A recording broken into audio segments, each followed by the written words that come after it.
Hey, I'm Grant, and welcome to State of the Channel for August 13th. So, main thing to talk about, podcast came out last week. It was okay. Basically, what kind of happened is we changed plans at the last second, so it was just me and Andrew. So it kind of was a pretty, like nothing really planned podcast.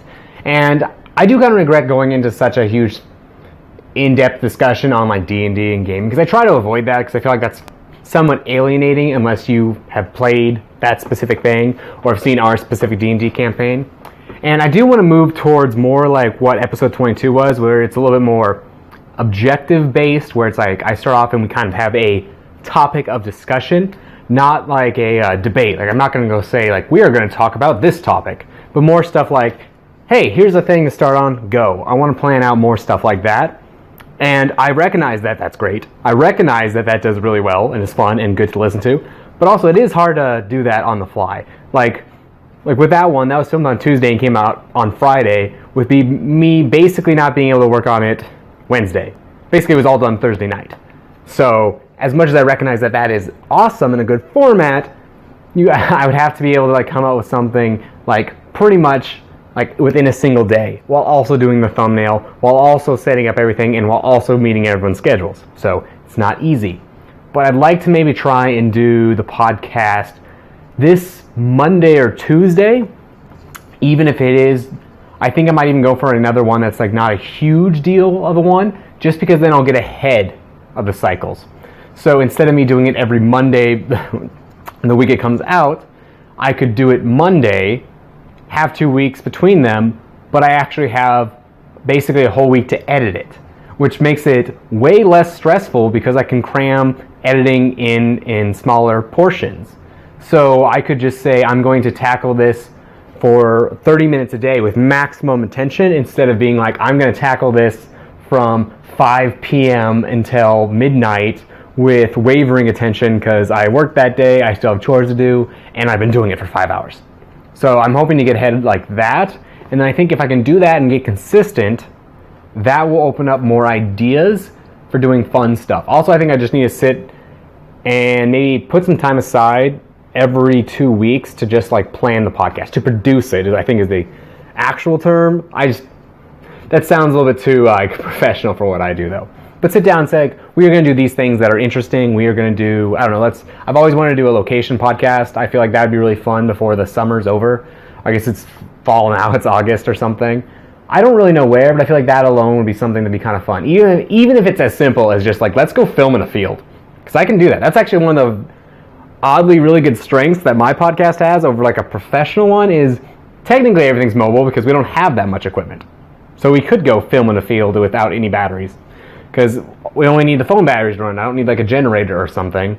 We could just put it anywhere. So I feel like that alone could be kind of fun. So maybe I might do that for next one. Even if it's as simple as like just looking at this right now, I would like doing just like outside. Maybe even like on my balcony, just as an extra little thing. It's something neat. Although now that I think about it, that would mean I'd have to put all my cameras basically hanging over the edge, and maybe I'm not as comfy about that, but I'll have to think about it. Otherwise, doing a ton of work on my website still. I just got over the section on authentication and authorization. Basically another like eighth done. It's hard to see with this here, but it's coming along. It's going quick for going slowly. And I've gotten to the point where even now the book's like, hey, if you want to, you can just skip ahead. The only important chapters in this book are like, go do chapters 9, 12, 15. Those are the ones that matter. But the other chapters still contain useful info, it's just not essential. For example, like right now I'm doing a technically optional feature, which is being able to click a checkbox on the login screen that says, remember me on this computer, so that if you close your browser and restart it, it still has you logged in. And that's a pretty big feature, but technically that's just a quality of life convenience thing. But I am opting to go through it just because it's interesting info to see how that stuff works, and I want to take care of it eventually. Again, I'd like to be done with this book by end of August. You see me keep looking at the date here. I think I can make that, especially if I get more on top of the podcast. And then I'm hoping by end of the year to have something going for the site. I don't know how much it's going to be because I haven't sat down and like drawn up what I want. Ultimately, it really only needs to be a blog. That would serve my uses for right now. And then I could gradually expand it. But since a lot of these features, like I'm making this book's example anyway, are good, I might make something more involved. Like, for example, I don't really have a need for user accounts at the moment on my site, because it would seem weird to have to force someone to sign in to comment when I would expect most people coming to that site not to necessarily know who I am. But I might as well put the feature in, even if I don't like let account creation be a thing. Plus then in the future, if I want to make a forum or something, I can just turn that on. But what I think I'd like to tackle maybe by the end of the year, if at all possible, is recreate basically this example in the book in my own version, and then build something for at least the podcast. Because that's the one thing that really needs its own site. I would post it on the old version of the website before, like other videos and stuff, but there really wasn't much point. It was just me kind of regurgitating what I already have on my YouTube channel, and then also it was just an like embedded video to YouTube. So really it was easier to consume through YouTube, I think. The exception with the podcast would be I could do things like it has not only the YouTube version, it also has my audio version. That would be something I could easily link to. Also, I'd like to put in the what I'm calling the linked list, which is just basically links to all the things we kind of talked about, which will be interesting because that is not easy to make. You think it would be easy, but it's this weird juxt of, on one hand, you have to listen to the whole podcast. You also have to pay attention to the whole podcast and record everything we talk about and go find links from. And that's actually really hard, because if you're just sitting there listening to a podcast, it's really, really easy to get distracted by the stuff you're listening to. You stop thinking like, oh, I need to write this down and go find a link for it. You're just kind of watching it. Plus, like, since I'll do it anyway, I'm doing all the editing, I kind of, like, it's easier for me to tune out because I've heard the conversations 8 times by then. So it's easy to forget that I should put a link to this, stuff like that. But I think that's actually a really good piece of content to go with the podcast, and it adds a lot of quality, especially looking forward into the future. Like if you come back and watch like the first podcast, it's very nice to be able to see what they're talking about. Or even just something like I think about in the first podcast, Andrew talks about a show. And at the time we didn't remember the name of it, right?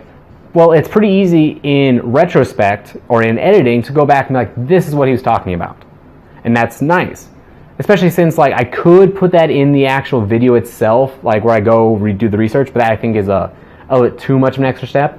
But it is fairly simple to go in and, as I think of them, go back and be like, oh, right, I never put that link in. Let me just add it to this web page instead of, say, rebuilding the video. So that's what I'd like to shoot for by end of year. I'd say the book's going pretty fast. It just doesn't seem like it at first. Otherwise, some other stuff I'd like to do is once I get ahead, I would like to maybe keep doing those little Let's Play series on my channel. And that's just because I'd like to use that as a personal way to gauge my own gaming time. So not that I'm like binging games every single night, but also it's on the other hand where it's like sometimes it feels like I don't take time to just like relax and play something I want to, because I always feel like I could be working on my website or chores or what have you. And this would be a good way where it's like I do this for the channel. It makes, again, stuff come out every single day, which is something I appreciated when I was making like Silent Hill. Whereas now it's like I kind of hate how the only thing that comes out is like stay the channel, podcast, and then repeat. I want something more so the channel feels alive, even if it's not directly relevant. For a while there, the OSR stuff worked for that, but I really, unless I can turn around and see more of that pick up, or really want to like deep dive into that, I didn't like doing it week to week. It kind of fell in the way many of my series fell, where if I could get ahead, it's fine. Like if I could get to the point where it was easy to make 5 videos in a day. Like here's just 5 videos, I'm done for like the month. Let's say 4 videos for that sake. 4 videos, here they're done for the month, done, put them off my palette, and forget about them until the next month. Then I would do that series. But because I kept wanting to try new things, of which that was really valuable to do, I think it was more draining than it needed to be. It's kind of like with a podcast, when you force it, like I have to get it done today, it's a lot more draining than it is when I'm ahead of stuff. Like episode 22 was one where I was ahead of everything, and it was fun and it was exciting because it wasn't me trying to force this thing to happen with the 2 days left before it had to come out. So those are some plans. Otherwise, I streamed Dead Rising 2 last Friday, and that turned out really well. It's kind of like a weird throwback. Like I used to do a ton of Dead Rising streams, not for any particular reason other than I didn't really play the games that much. Like I started out with the master run for Dead Rising 1 and 2, and those went well. And then I never played the rest and got an Xbox One, so I just basically streamed myself playing them and doing a couple other streams until Dead Rising 4 came out, because only like a month away, and those always did well. And I don't know, it's something where it's like, those had so much traction and were awesome and brought in subscribers. It seems like it would be foolhardy not to pursue that. But at the same time, I recognize that, like, I'm not really a Dead Rising channel. I still wouldn't even say, like, I don't want to make a gaming channel, even though it will look like, oh, you stream games and you just talked about, like, an LP series you want to do. I want to do more. So I'm just afraid that while that seems like that's going to get traction, unless I want to make the content to back it up, I don't know if that's good. Like, yeah, I might get all these subscribers from it, but when they come to my channel and see that my last Dead Rising video was over a year ago, would they still matter? Or would that still matter to them?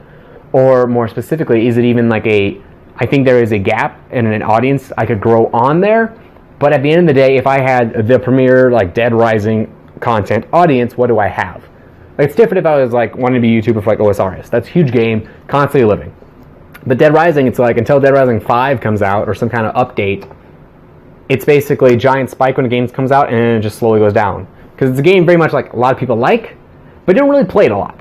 I think that's why people like seeing me play it, because I'll do it in fun ways, and you can't really justify playing the game yourself, but it's still interesting. So I'm just, like, hesitant to build my channel off of that, so I've been going back and forth, and I think, again, a lot of this stuff that I want to do with this channel just needs to wait until I get over this website thing. That's why I've been trying to put more time into that, because I recognize that it's solvable. I can get this and be, generally speaking, done with it. And then I can do some more stuff. Like, I had an idea for a script, a new one for just a live action little video, and I'd like to maybe spend some time scoping that out. But it's also hard when a lot of my extra time is going to go towards this or the podcast, and I think if I could just get this off my shoulders and be done with it, and get it to the point where instead of it being a cost to my time to learn, but instead saves me time, I think that's where things will really start turning around and exploding more, because I'll be able to accelerate with what I do and try new stuff.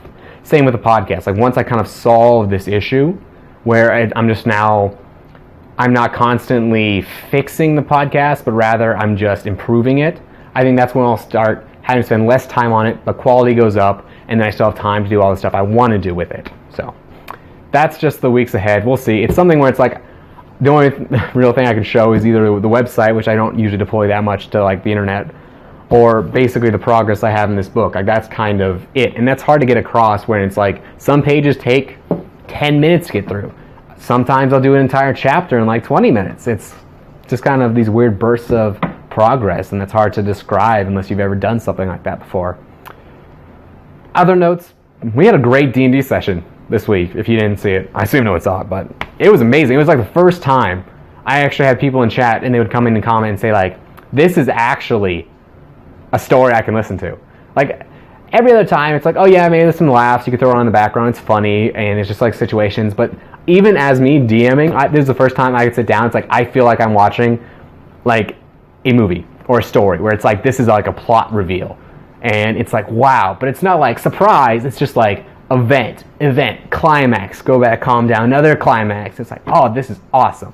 I think that was one of our best sessions. I don't want to say best session, because I feel like we've had bigger ones, but it just felt like everything about it was just like really up there and was really top notch, and I would love to be able to keep capturing that.